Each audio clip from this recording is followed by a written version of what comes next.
Yeah, hi. Is this Middlebrow?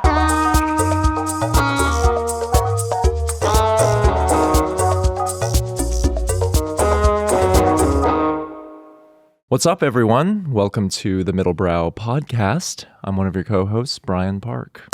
Dan Rosen, I'm here. Let's do it, Brian. Go. You're bringing energy. I'm ramped. It's humid in New York. Okay. Look what it's doing to my fucking hair. That is making you electric right now. I'm John Stamos. You walked into the jungle and you walked out, and by God, you became rich, Dan. Okay. The city smells horrible. Like, truly, every turn you go, it smells like absolute feces. Hot take. Whoa, hot take. I know, it's that time of year. New York It's that City time of smells in the summer. I'm one of those people now who I'm visiting friends out east, and I come back and I'm like, how do people live like this? And what does out east mean? Whatever I'm a transplant. Whatever you want it to mean, Brian. I'm a transplant. Whatever you want it to mean. Okay, so you're staying quote unquote out east, and then you take the train in, and then To do the podcast. you're exited it into Penn Station. I'm a bridge and tunnel. I'm a B&T now. Does out east count as bridge and tunnel? I think bridge and tunnel is anyone who's not. Out east in the summer, I think you are just better than That's true. people who are. Fair enough. Everyone's clamoring together. I thought I was going to have like a nice, relaxed, escape the city kind of thing. And then the house I'm staying at, literally 2 doors down, there's a farm there, a beautiful farm. You can walk around. This summer, there's a Ralph coffee truck pop-up. Ooh. So I thought I'm going to be in the quaint village, beautiful hedges walking around. No, I'm back to the lines of packs of ladies and aloe. Nice. So you're going to trade in your Amber Waves hat for a Ralph's coffee hat I this think summer? I have to. Okay. Also, it's very funny because everyone who works there are just like young boys who are the children of like wealthy Scions, people. yeah. But this is like their fake summer job that they have. But they're just like packing these hot young boys, these like 20-year-olds into Right. into like a little truck. It's like 90 degrees. It's like Kevin Spacey's fantasy. Just where they're just like sweating and like making shitty cappuccinos for you. That's so funny. I think it's a good humiliation ritual for the people who will rule over our lives. The summer jobs out in the Hamptons do sound crazy, like the interactions that you have on a daily basis, because I was recently hanging out with a friend, and he said that he was a grocery bag boy. Mm-hmm. And he was like, yeah, like my first day on the job, I met Paul McCartney. Just like, great. Yeah, Ken Griffin's daughter will sell you produce. Yeah, exactly. In the Hamptons. So did you wait in line? Was there a long line for the Ralph's coffee truck? There was a long line, but Isn't the whole point of going out east is that you don't want to wait in line? I guess you still want to wait in line, but just not with poor people. What exactly. The conclusion You're just is. waiting with your peers. Right. Well, you know about waiting in line. You had a fun little waiting in line experience. Yeah, so I am bringing in a bit of a frantic, frazzled energy. I'm good now, though. Okay. It's much like stand-up. Like when the first joke hits, you're like, okay, I got this. It's with the podcast. When the first Kevin Spacey reference hits. Then you're in good hands. You feel good. I was packing this morning because I'm visiting my niece and nephew back home in El Paso for the weekend. The Hamptons of Texas, they say. Yeah, the Hamptons of Texas. And I fell in love with a Mexican girl. So yesterday, I wanted to get some gifts for them. And I want to get like New York specific things. Mm-hmm. And the World Trade Center, just a chunk of it. Well, I had a 1 hour window. And I was like, okay, like, sure, maybe I could have gone to the World Trade Center museum and gotten something there. Yeah. But I thought, okay, maybe I'll just go to the New York or Nowhere store. Mm-hmm. Don't judge me. They have like fun graphics. Yeah. Graphic By the way, tees for kids. A brand for people who don't live in New York, but visit one time. Perfect. Mm-hmm. This is something you can only get in New York. I think my niece and nephew will really like the t-shirts. Lots of colors, fun graphics. I went after we recorded yesterday, so this was maybe 1 or 2 p.m. on a Tuesday. Yeah. Dude, the line was over an hour long. Yeah, it's fucking nuts. It's the line for New York or Nowhere. It's even longer than the Stussy line. Yeah. And the Stussy line, that's like the hub of all the international Chinese students. Yes. No, I think they've migrated. Well, it also now merges with the Mimi Greek yogurt line. They just intermingle, and then you get lost, and you're in this line vortex, this liminal space where you don't even know what you're waiting for. Is it froyo? Is it a cookie? Is it a limited New York or nowhere? Siegelman Farms Nick's combo. It's crazy. Supreme line, non-existent. Supreme's over, Dude, the times have changed. Yeah, and you didn't know when you went on this line that I had just made a video. Right, completely shitting on New York or nowhere. Dan, I'm not on your wave because I'm trying to let more love and light into my heart. Yeah. And for some reason, I didn't see your video yet. You went viral for shitting on New York or nowhere. Yes, people, the true New York heads understood it as a chopped brand, as a true gentrified transplant brand. I don't know, Dan. As a striver, as someone who still believes in the myth of the American dream, I respect what this woman has built with New York or nowhere. Yeah, well, she did DM me. She saw the video. She DM'd you after you made this video? Yes. Ooh, Dan. Yeah, how about that? And she just said, "Oop." And you know what? She stay laughing. She stay winning, Dan. Because she has an hour-long line. Oh, well, she followed me too. She has 1.4 million followers. I think she has the New York City handle. That is, I as a native New Yorker, I must say, we are chopped. We are cooked. Yeah. We are dead. She stay now. winning, Dan.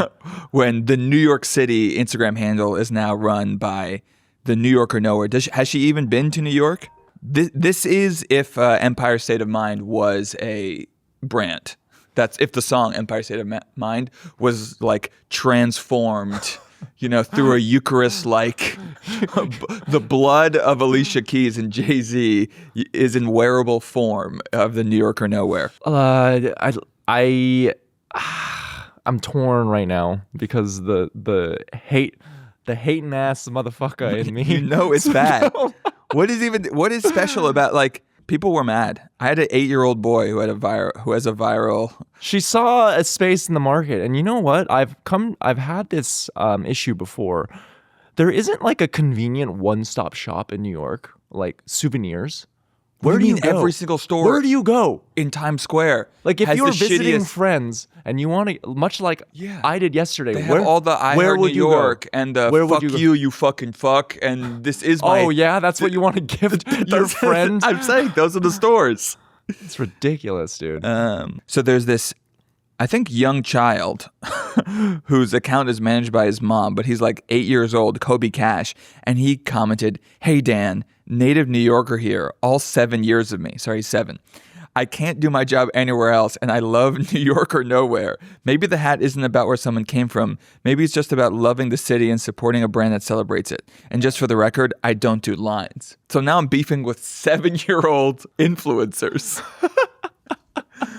who I guess are really passionate about New York or nowhere. Or I guess his mom is trying to do that. Anyway, we're doing a collab with New York or nowhere. That would Middlebrow. be amazing. You should DM her back. Collab when? Respect collab when. Collab when. Collab when. Collab when does it drop? I wouldn't make our listeners wait for an hour online. I had an... By the way, do you say online or inline? Because I said online in this video and people criticized me. I'm a true New Yorker, so I say online. Yeah, that is a New York. You've adopted our ways. I've adopted it. It's like how like Soviet agents would be able to tell if someone was a CIA spy if they're leaning. Yeah. Because apparently that's a very American thing. American thing. It's yeah, lean. so the online is the New York tell. We're entitled people. Any space that's around us belongs to me now. I'm going to do a nice little lean. Take up some space. So, lean online. Speaking of fun graphic t-shirts though, have you ever had this happen to you?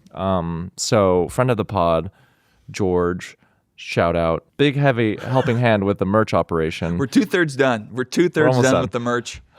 We got hats done and totes. This is just going to become this long running bit. We'll be like 2 more years. This is into our podcast.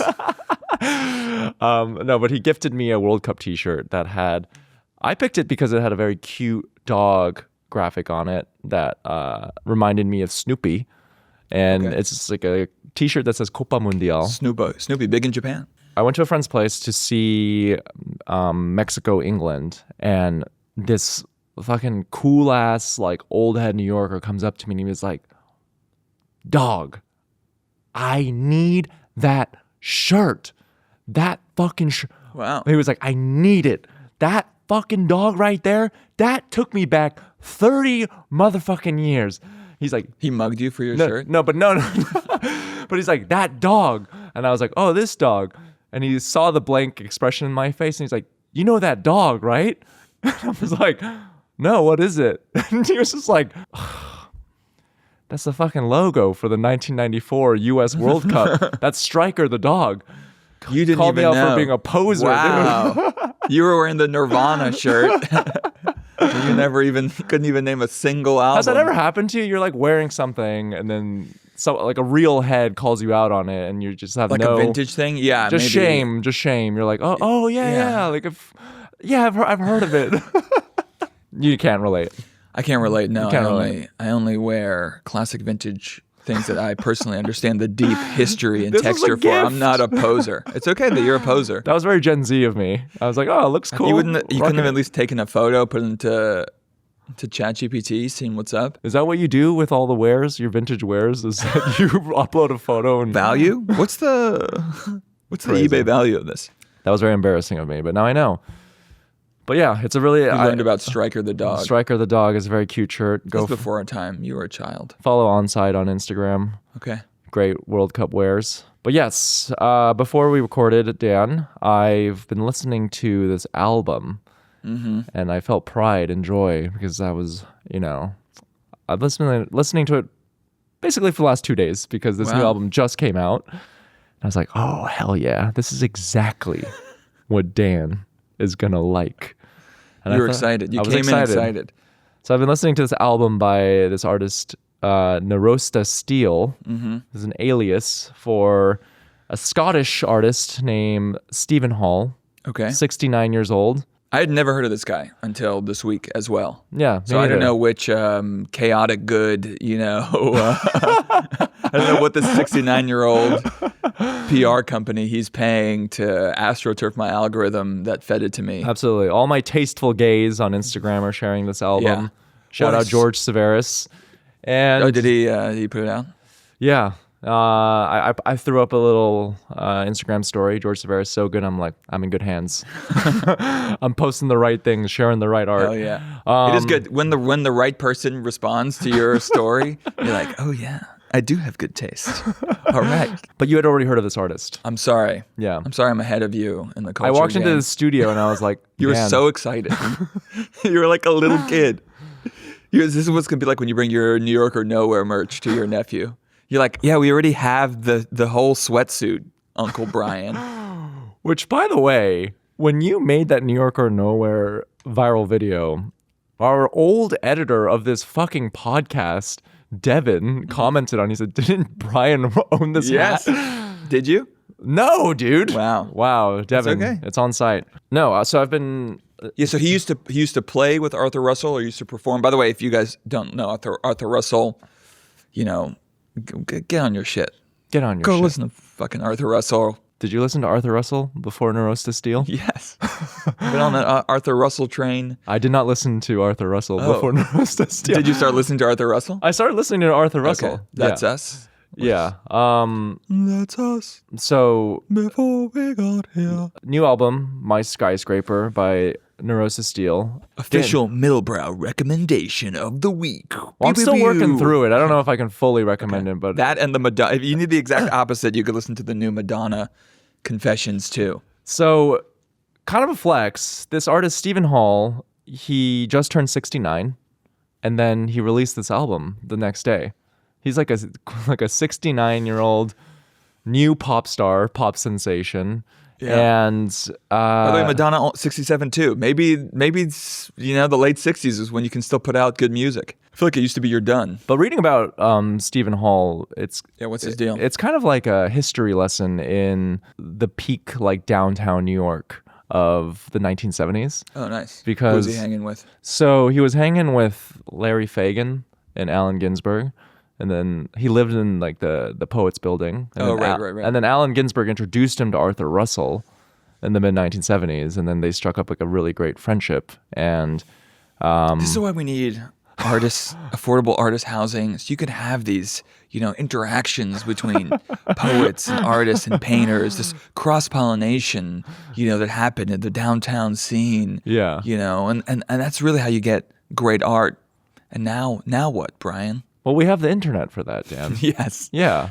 I mean, people are going to talk about TikTok, much like they did in the the great collabs, downtown, the great collabs that happened. Yeah, it's like I took my inspiration from the satirical character videos of Delaney Rowe, who then took her inspiration satirizing, Garden State and Zach Braff, who came before her. Yeah. And she was collaborating with Jake Shane, and they hit each other up. Yeah, it's less romantic when it happens in Instagram DMs. Yeah, but that is the reality of today. This album is you recommended this artist Cindy Lee. It sounds very old, but then there's a timelessness to it where it still feels current. Yeah, there's an ethereal quality to it. And I'll say Cameron Winter is I would say very much in that, at least his solo album is in the Arthur Russell tradition as well. So I something about that sound seems to be making a comeback. I don't know how to describe it because there's disco tracks on it, but then there's also folk orchestra, and then there's a song in Mandarin because you got China Max. Stephen Hall lived in Taiwan. You got to reach out. You got to reach. He had a lover in Taiwan. John Cena speaks, and I could learn from this because I'm very I have a hard time just letting things go or just publishing things because I'm so neurotic and I'm very precious with things. But in this track, the same song will appear multiple times in different arrangements. Yeah. And I'm I kind of fuck with that, just fuck it. Kanye does that too, where he'll just release something and then take it down. Yeah, put 8 iterations. Yeah. Or you hear it wasn't that a different song with Poopity Scoop rap? Yeah. Yeah. By the way, the fact that this guy was 69, who most of us had never heard of, in my mind, I'd never heard of him, and now he seems to, really be popping off, at least in certain circles. Compared to, I don't know if you've seen Lizzo is now complaining about the fact that her album bombed and she thinks she's being canceled. Not even canceled, just ignored and not supported and pushed out of the market. And it's and James Blake was complaining a few weeks ago about how everything's astroturfed. Well, still, if you make good shit, there is actually hope. People will find it. Cindy Lee a few years ago didn't even put their album on streaming. It was just on Bandcamp and YouTube, and they filled out Brooklyn Paramount. They had a sold out tour. It was Pitchfork's top 10. It could still make a splash. So all you need is generational talent. Just be fucking talented. And an endorsement by Album of the Year by Pitchfork. No, that and came Aquarium later. Drunker. And who cares this about is going to age Pitchfork? so poorly in 2 weeks when we find out that Pitchfork Chaotic Good is behind this entire 69-year-old's project. Maybe we're behind Chaotic Good and we don't even realize. Every time our clip pops off, we're damn, are we organic? Nothing is organic. We're just doing, but right now we're just doing free advertising for Chaotic Good. So if you're trying to astroturf the algorithm, we're a CIA go look op. into Chaotic Good. We don't even realize we're a CIA op this whole time. Yeah, so if you're into listening to something that's a little timeless and good for a road harkens trip, back to, when you're road tripping this summer, I don't know if this would be good for road trip. This is good for subway, hot New York subway commute. Okay. Yeah, but road trip in Texas, I don't know. What do you need? What do you play? Road trip in Texas, I need Skrillex, dude, Mexican because you're girl. driving straight for 10 hours with no change in the landscape. So I just need something. You need Slater. Do you listen to Slater? I have really fucked with her new album a lot. Yeah, it's sick. Some new good shit came out in the last few months. I feel like it was a dry year. Yeah. All of a sudden. Slater's if you miss Justice. Et-toi justice. Justice with Lady Gaga or Kesha, if that's the combo you need. It is insanely Justice. Hell but yeah. that's me. Did I talk about luxury pet goods on a previous episode? Maybe we did with MC. Did I talk about- No, not with MC. With Carrera? Carrera. I've been thinking a lot about luxury pet goods, Dan. Okay. But this is going to transition nicely into this seminal piece of art that I stepped on saw. dog shit with my foot, so I've been shitting. I've been not a fan of animals this week. Was Just there walking in a yard. Was there? Oh well, that's not so bad. You can just scrape your foot along the grass. No, then you got it. I didn't even know what it was. I looked at it. You got to hobble home. It is very destabilizing because I have stepped in shit many times in Yeah. New York, and it's always like one piece of shit on, Yeah. like one singular piece of shit. Yeah, and it gets- and it's enough for you to think that like God is punishing you. Yes, and he is. Yeah, Or she. yeah, or they. Or they? No. God picks a side. I did have a Larry David moment yesterday where I saw a man in a motorized wheelchair, Okay. disabled man, Yeah. with a dog on his leash, walking the dog or rolling the dog. Yeah. And there was a part of me that's like, this guy's not picking up the shit. This guy's not picking up shit. He can't get out of his motorized scooter. Did you follow Does him? he get a pass? Did you follow him? First of all, he was taking up the whole sidewalk. Like he was rolling, and you couldn't. The leash was stretched the entire sidewalk, and the dog's on the side. You just like walking at a snail's pace, and then I'm just like, I don't know. Maybe you shouldn't have a dog. Oh my. Does he get a pass? Does he get, because he's unfortunately disabled? Does he I get hope a? you followed him. Excuse me. Sorry, sir? you gonna pick that up? I think you forgot something, and that's when he's going to tell you that he has Parkinson's. Yeah. And he can't. I'm like, oh, then well. who wins? You don't get a dog. Some people don't get dogs. 100% he's not picking up the shit. I thought we lived in a society. I guess we're making exceptions now. Where does it end? No, so I've been thinking, this is going to pair nicely because between the two of us, I have Silicon Valley leaning tendencies. Mm-hmm. I'm capitalism pilled. I'm trying to think of you watch that- harebrained schemes to get rich quick. You watched that Alex Karp interview on CNBC, that 20-minute freak out, and you're like, yes. Yes, fuck the AI companies. Only Palantir is good. Colleges are fucking worthless, Stan, okay?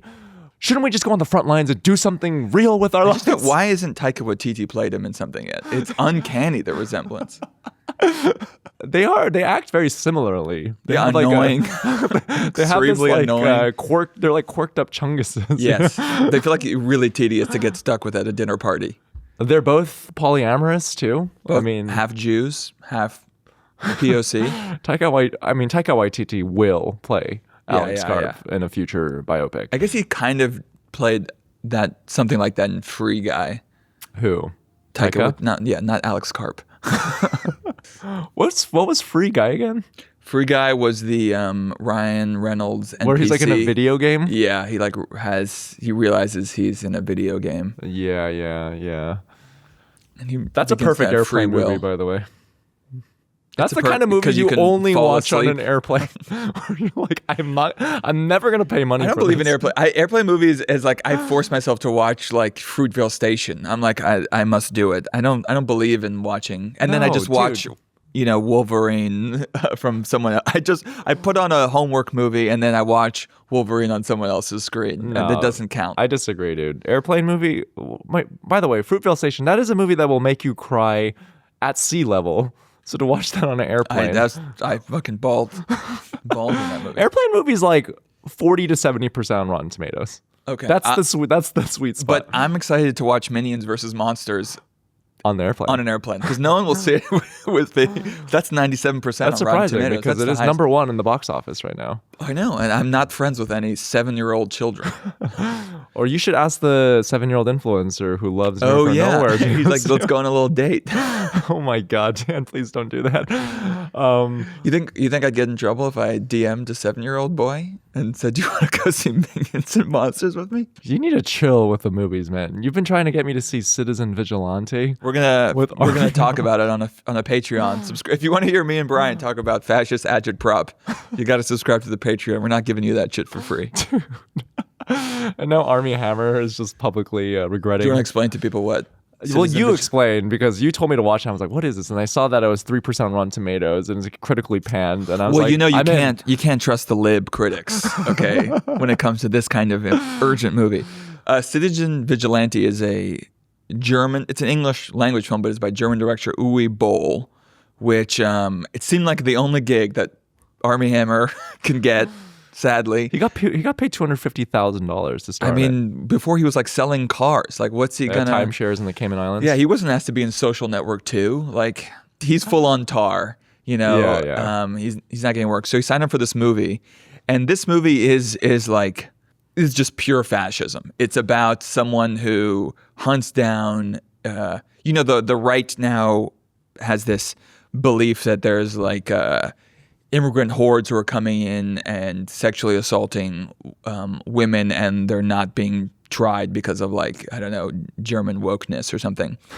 and so Citizen Vigilante like hunts down, killers who go or rapists who go free, and also kills their whole family. It's like definitive fascism. Like Elon Musk promoted it.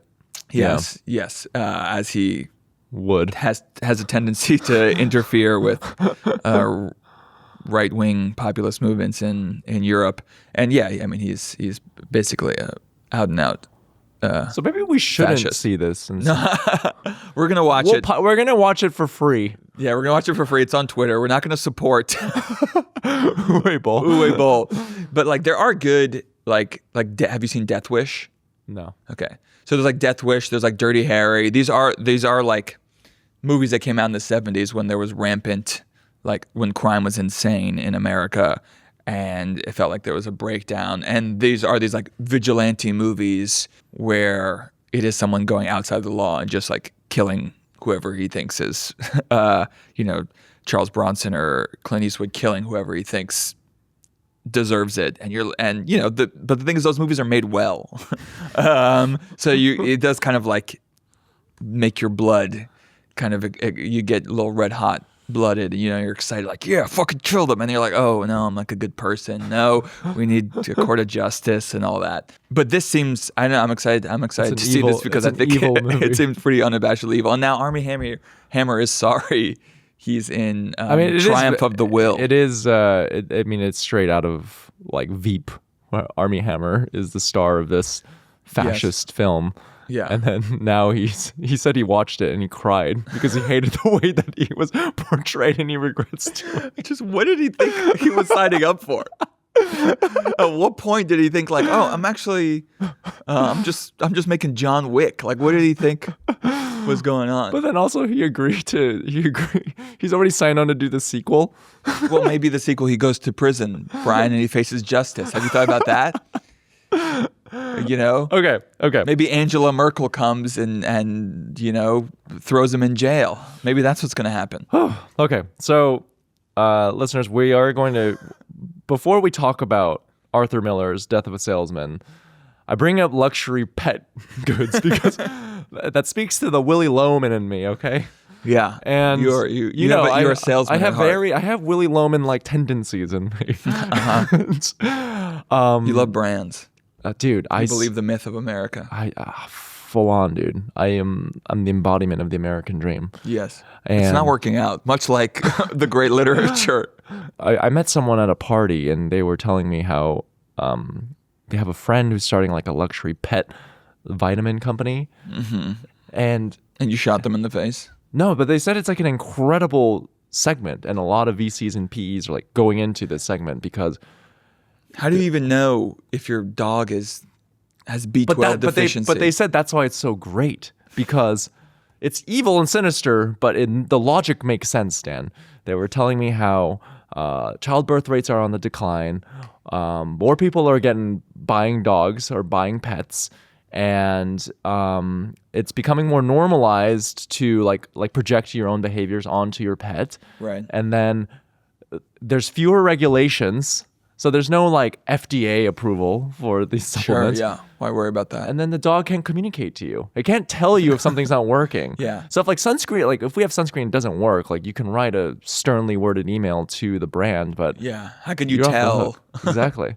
So I'm like, It's the retinol serum. so I've been thinking about luxury pet supplement. Oh my God. Nootropics. We need nootropics Right. for dogs. No, I think that's good. I think it's important to prey on the unbridled neuroses and anxieties of the growing pet owning population. And first you have to create a market by convincing them they're bad people for not giving their dogs vitamins. Yeah. Not spending more on dog health care than they do on themselves. So I should support it. I think Middlebrow should have a Should we do like a middle luxury- chow. Middle chow? Middlebrow chow? Middlebrow chow. Yeah. But anyways, no, that's bad. New I merch think it's idea. fucked up. It's really exploitative. Maybe it's good. I Maybe- don't maybe condone the- it. I don't endorse Maybe your that industry. schnauzer needs some vitamin C. Fuck your friend of a farmer. Fuck your pet. Your fragrance. It's all I'm fine bad. scamming dog people. I think Well, you hate dogs, which is well, I psychotic of step you. on their shit. That's like the one glaring flaw in your people. personality. No, is I'm you fine don't with like dogs. It's dog owners who I find have gone out of control. Anyways, So what kind of dog? What's No. your dog brand? I don't want to talk about dog brands anymore. All You right? brought it up. No, I'm just saying, like, as I was listening to Nirosta Steel, I was thinking about luxury dog goods. I was like, damn, this is like. So where your head's at during our podcast? Anyways, we're going to talk about Arthur Miller's Death of a Salesman. Yes, we saw it last night. We saw it last night. Thanks to Mary Neely, who's in the play and will be a guest on our podcast. Shout soon. out. Got us great seats. Amazing seats. Amazing cast. Nathan Lane, Laurie Metcalf, Christopher Abbott, Ben Allers. Yeah. Killers, Dan. You had never read nor seen No. So Arthur Miller's Death of a Salesman. I read it my freshman year of high school. Oh, okay. Now, That's when I read it too, I think, around then. What a crazy book, a play we give to high school students, by the well, way. I feel this way about a lot of literature that we were assigned in high school because I fucking loved this play, by the way. Like, I mean, it's devastating. Haunting. It's among the most devastating. Like, It, I like, wanted to leave. true- Yeah. so we'll unpack it more, but just as like a little sidebar, I did not have the emotional capacity nor the patience to really appreciate the message of this play as a 15-year-old Dan. And now I'm like, now I want to revisit all of those classics because I was assigned Jane Eyre in high school, Yeah. or like Pride and Prejudice, Dostoevsky. I was too busy like trying to like figure out how to like make out with someone and like sneak around and smoke cigs. Like my mind was my mind. Yeah, wasn't you weren't in- I was in receptive. You weren't receptive to a multi-generational excavation of toxic masculinity and the death of the American dream. That's not what you were trying to do. No, back then I was like, this feels so. You're trying to be like, how many in the stink? One in the stink? Two in how? I always forget how many in the stink. Dude, this feels like so archaic for me to say, but back then I was like, it was about like going on Spark Notes.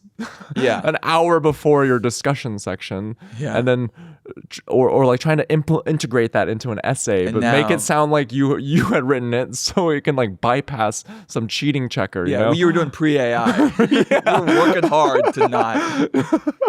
Yeah, now you in your mid-30s watching this, you're crying. Dude. Do you want to do like a I mean, this TL is funny because like it is probably one of the most famous plays. If you have not seen it or read it, yeah. you should do that. It was written in 1949 by Arthur Miller. 1949, by the way, I think the average year of the people in the audience's birth date. we were really bringing the average age down. It was a lot of Joe Bidens in the crowd. Yeah. And it is about Willie Loman and his wife and his two sons, and he's a failed, I would say, salesman, and they're in poverty, and his sons Biff and Happy are also kind of lost in their own way, especially Biff, who had such potential in these kind of flashbacks that we see to be great, and we see the kind of the slow deterioration of this guy who's realizing his whole life has been a failure and that he has nothing to show for it, and he projected the same sort of delusions of grandeur and importance that he had for himself on his sons, and in a way cursed them. Dude, it is, and it's brutal. I can't believe it was written in 1949. Timeless. It's so pertinent to today. You know, it touches on the falsehood of like the American dream, capitalism, toxic masculinity, purpose as a man, unrealized father, expectations, father-son dynamics. Yeah, there was not, and you stressed, big age gap between us and everyone else in the audience. Yeah, not a single dry eye in the theater, dude. I think I leaned on this elderly man next to me. I was just like, oh my fucking God, dude. During the second act, I mean, it's 3 hours and it flies. Yeah. The cast is like truly amazing and gut wrenching. And yeah, there are certain scenes in the second act where like characters are arguing and it's so intense.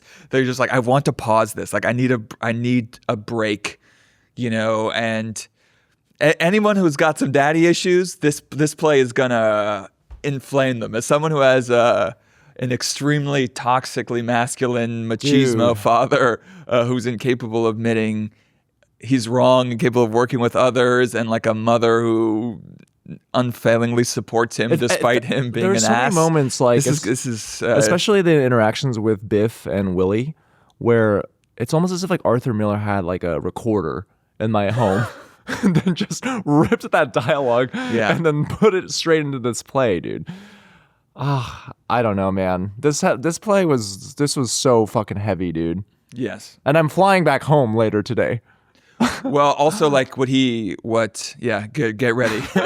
Get ready. It's insane. Like I saw so much of myself in Biff. I saw so much of myself in Willie Loman, and I'm like, I'm such a slave to the American dream, dude. And there's so many people. I think and it's just interesting how like back then, you know, the dream was like sales and branding and starting your own business. That was really exciting, and that was what was sold as opportunity. And now it's like, it's the same, but it's like crypto and Kalshi and like drop shipping. It's just morphed into other like, you know, MLMs. Like this is the new way that like you can make it, you can hustle. That spirit is completely still present. It's just like morphed into a different form. Industry or different sector, yeah. Yeah, but that's still like, even though most of the people who go into it will fail, will be bankrupt, they should not go into these scams. But there's always the hope of like, you know, he keeps talking. The death of a salesman is actually, obviously, famously, he dies, but like he talks about this great salesman that he met who had a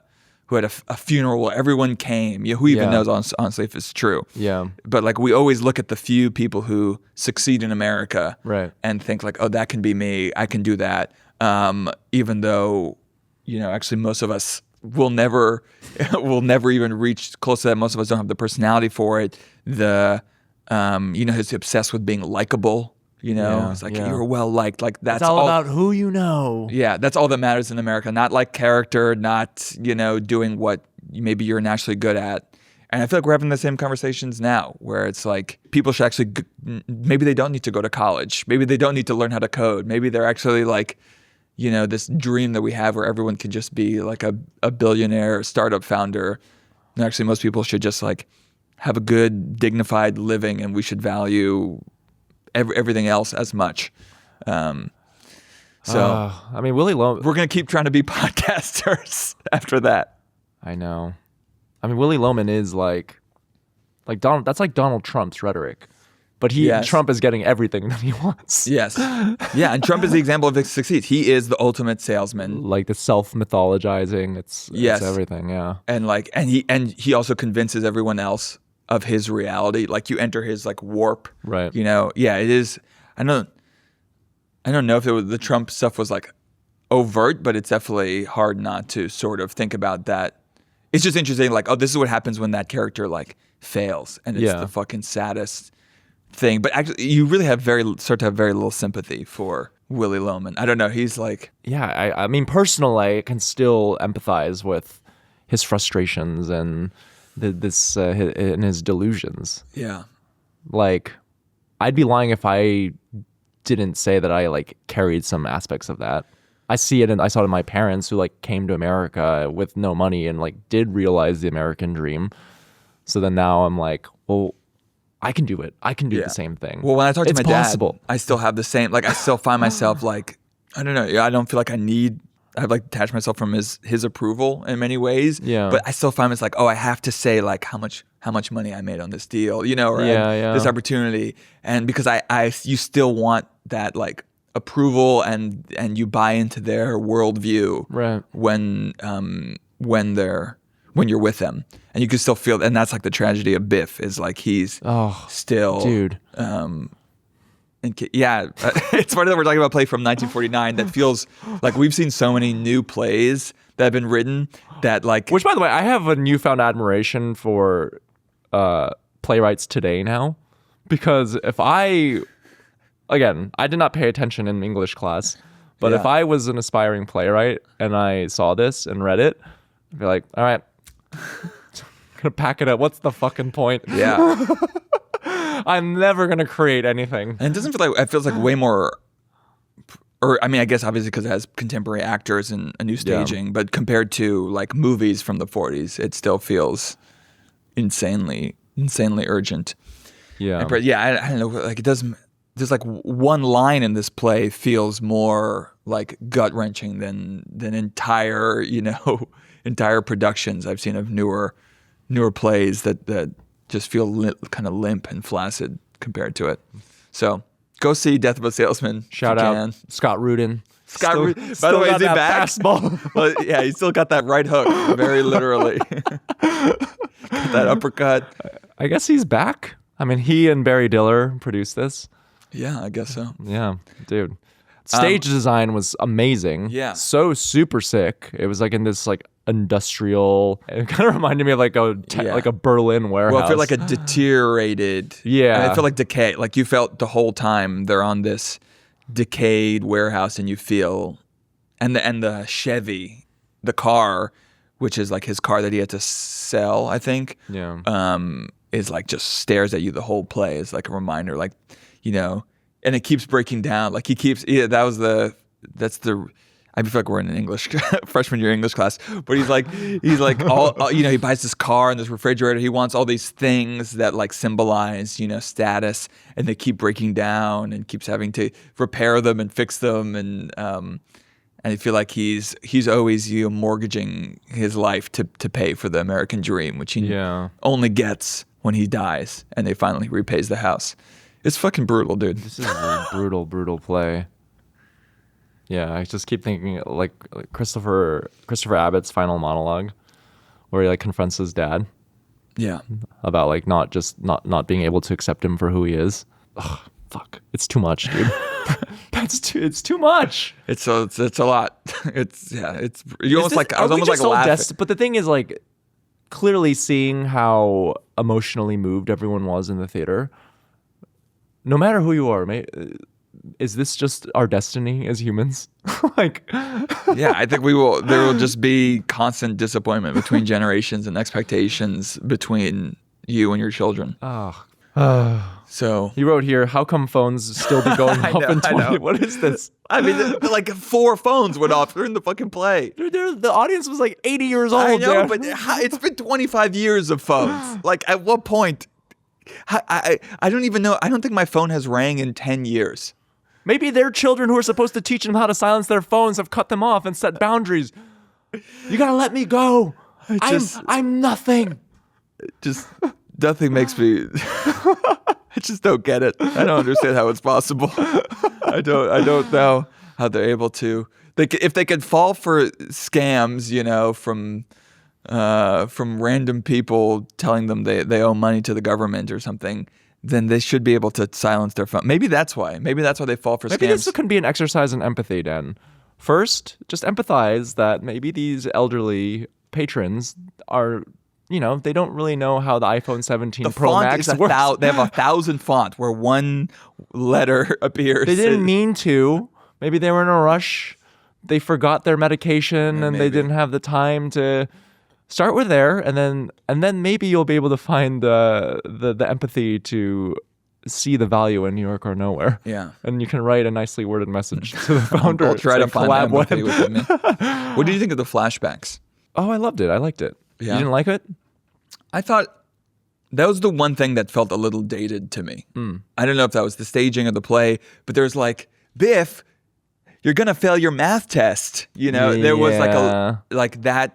So the play incorporated a lot of these like flashbacks to show like the memories of Willy Loman. Yeah, because he's deteriorating, and also like what went wrong. Yeah. Like, you know, he's like replaying in his mind like what I should. Yeah.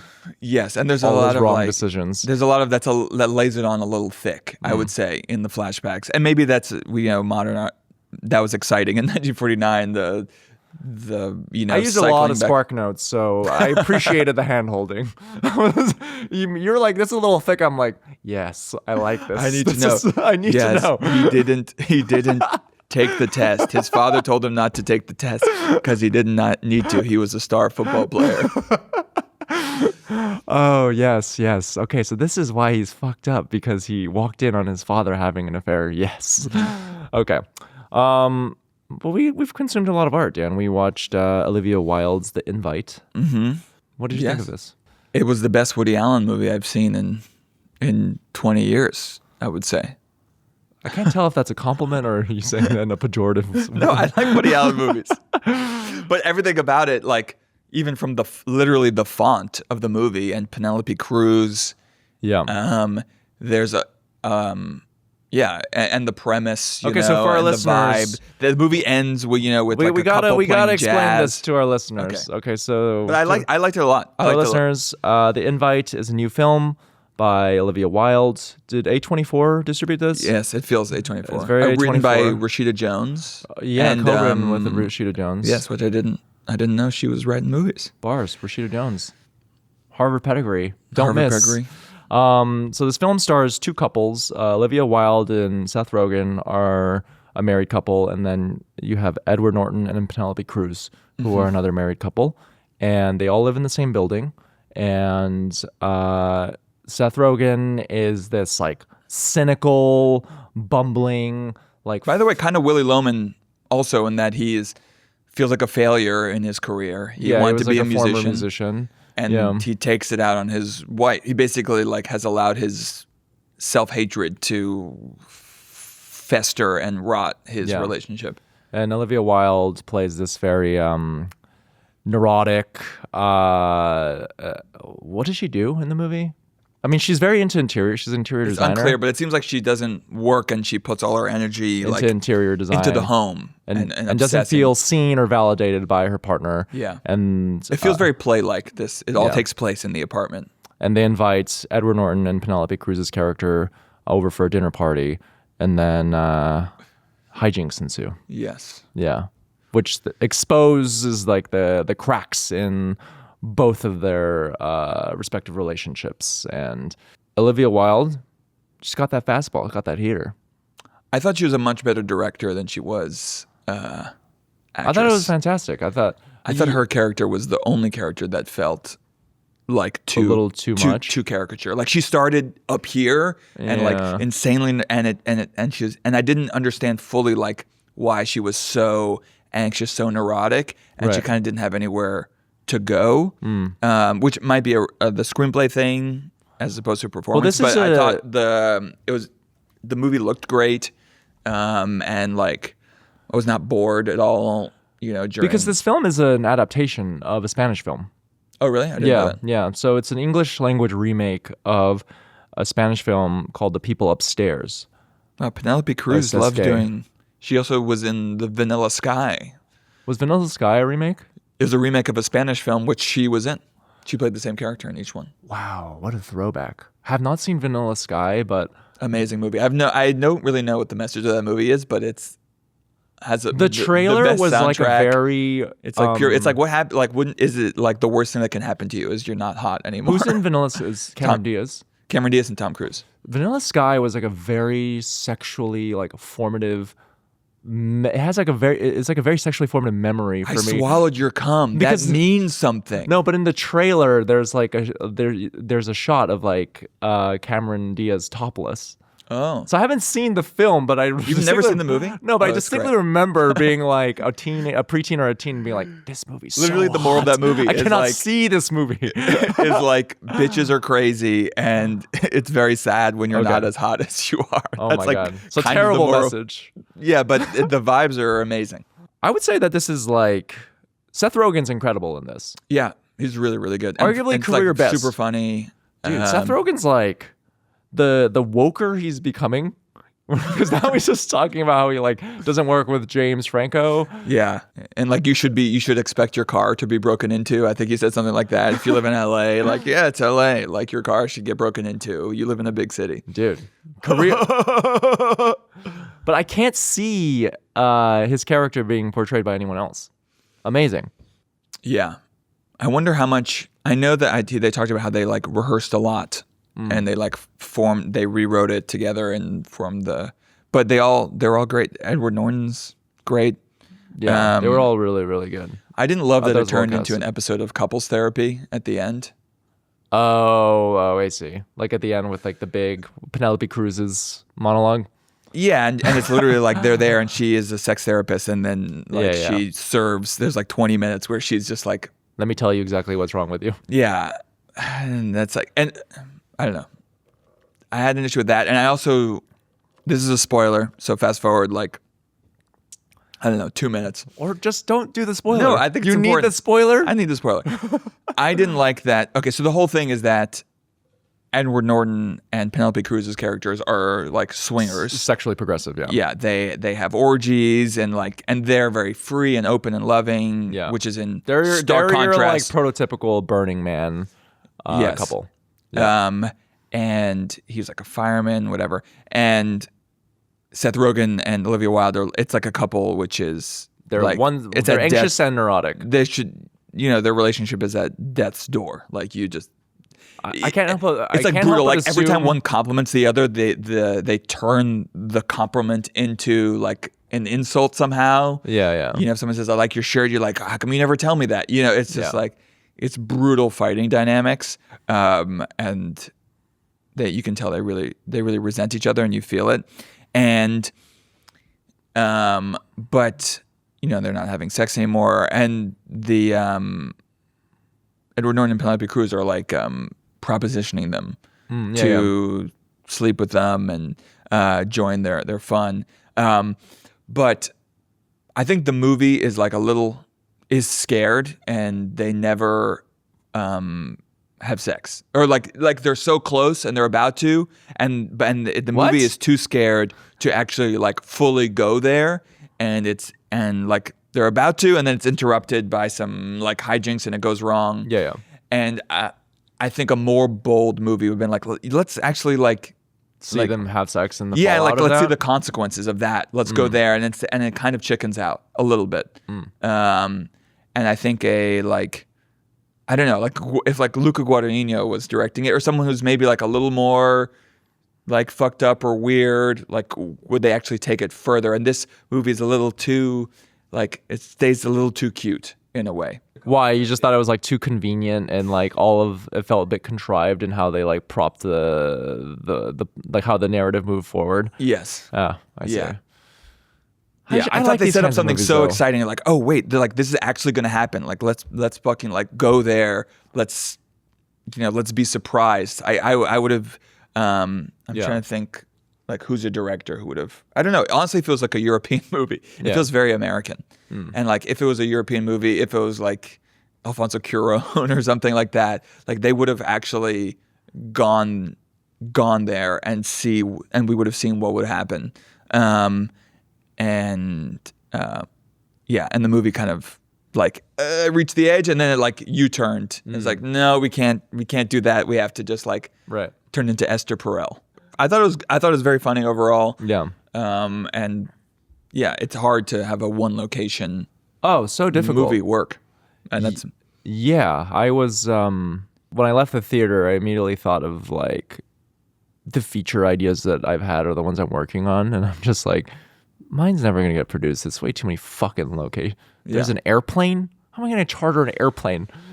yeah. Well, we saw Ruptia, Yeah, which is somewhere also like you can really if you have a great script, you can make a very compelling thing for not a lot of money. No, this was, and it wasn't, and that should be inspiring. no, this was I mean, like obviously you have great this was extremely up my alley. It's like an adult dramedy. It's set in one location, and I think like the dialogue is all it's very hyper realistic, and it reminded me a bit of the drama. Yeah, I thought about them too. Well, first of all, they're both like, these are movies that are mid-budget movies for adults that are about adult issues. Which there seemed to be like there weren't many movies in that sort of zone until recently. And I think A24 has kind of carved out a lane where, because these movies soon to be replaced by Google AI. They feel like Am I the Asshole Reddit? Sure. Where you'll just like take like a morally ambiguous, like very adult plot line and then present it, and so that way it drums up discourse and you can have like a conversation with your friends afterwards. Yeah. Yeah. But I don't know. I like movies that, if you think about the 70s, or movies like Kramer versus Kramer and Bob and Ted and Alice and Carol or whatever, like movies that are for adults about adult themes that you leave the theater and like and even if the movie's not great, like there's a conversation that you have with your friends, with your partner, that there's actually like meat there, and it's not just a movie that spoon feeds you, the themes, or it's not for most movies are like Marvel movies with kids themes, and so that part is exciting to me, and I hope. Well, I don't know. I don't know how it's doing. I think everyone should see it. I think. TV had kind of carved out that space a little bit with like Beef and White Lotus, Oh, speaking of, we didn't touch on this, but did you? So I sent you this article that was published in Bloomberg. Bloomberg reported on this. Netflix is like in a big problem where all their viewers are abandoning television shows after one season. So like Beef, for instance, there was a 70% drop in viewership from season 1 to season 2. I mean, I didn't finish the second season. I watched like 6 episodes, and I'm like, I get it. Yeah, it's not for you. Yeah. I think it's because they're taking too long. They take too long between seasons. Yes. And because I think the seasons are too long. They stretch out. They're often taking movie premises, something that should have been a 2-hour movie, and they're making it like 8 episodes. Right. And I don't know. I think don't you feel that movies are back a little, like the juice in the conversation with like Obsession, with the drama, with The Odyssey. Yeah. Like I do feel like the conversation in the arts and culture has rebalanced back to movies, and that's where the juice is. Whereas it was television for like 10 years. I just think, maybe I also just think the way we consume media is different too. And I think a movie is closer to like a social media clip than like a multi-episode television season. Yes. What are the TV shows that feel like people are talking about? Taylor Sheridan's universe. Yeah. We're not living in it. Yeah, those are the biggest shows. We're not living in it, but cuck world. We're New York or nowhere. We don't know anything about those. No. Yeah. Oh, which by the way, Edward Norton, who I thought was fantastic in the invite. Dude, Edward Norton went to Yale, studied Japanese. He was that guy. He was that guy. Lived that guy before. Fluent in Japan, and he reminds me exactly of this one teacher I had in high school who also studied Japanese. White guy who also studied Japanese. He does. He does have that energy. Like academic Japan energy. He's a little bit of a weirdo. He's always has a... Have you seen Primal Fear? That was like his first movie. No, was he a weirdo? Richard Gere. Yeah, he plays a little bit of a weirdo. Like an altar boy who is maybe molested, and they're trying to figure out who killed the priest. Richard Gere is the detective. That was his like breakout role, Primal Fear. I'll check it out. So I got to see Altar Boy, and then and then listeners, you have to see The Invite. You got to see The Invite. Did you see Don't Worry, Darling? I didn't see Don't Worry, Darling. I did not. I saw Booksmart, and then I liked Booksmart too. Yeah. Olivia Wilde, thumbs up. Sad that the only way they let women direct movies is if they're like big actresses first. Unfortunately. Sad. But glad she's finding her niche. I want to see Blue Heron. Sophia Rombani. I have not seen it yet. Yeah, I haven't seen it. We should see it. Amy Zimmer's in it. She's a comedian. A bunch of shit coming out. Yeah, good stuff. Should we wrap this up, Dan? I think in fact we should. You have a flight to catch. You're going to El Paso, Texas. Are there any games in El Paso? Any World Cup games? Dude, fucking why did you... It could not be worse timing to see Death of a Salesman. Like, truly. Yeah, good luck. Truly. Yes. Truly. I'm glad we triggered your daddy issues just in time. But my dad isn't just like... That's the thing. Like, he's not just Willy Loman. There's like elements of... Yeah, he's like he's an amalgamate. That's what great art is, He's bro. an amalgamation of a lot of those characters. Makes But you see. I do relate a lot to Biff's plight. Could have been. It is interesting that like the Death of a Salesman and Great Gatsby, which are the things I feel like the books and plays they make you read in high school, are both just because people say that high school is like America's propaganda, and I feel like those works are just like pure. The American dream is poisoned and rotted and a lie. And maybe you're just like, you just don't pick up on it when you're in high school and you just, you like Gatsby's like lifestyle or something. But I don't know. Yeah, those to me are the iconic works. Bye, everybody. Bye. Thank you Patreon for listening. Citizen Patreon. Vigilante breakdown. Can't believe we're going to Say watch thanks that. for visiting. I said thanks for watching. Oh, okay. Thanks for listening. Okay. Bye, everyone. Okay, that was Middlebrow.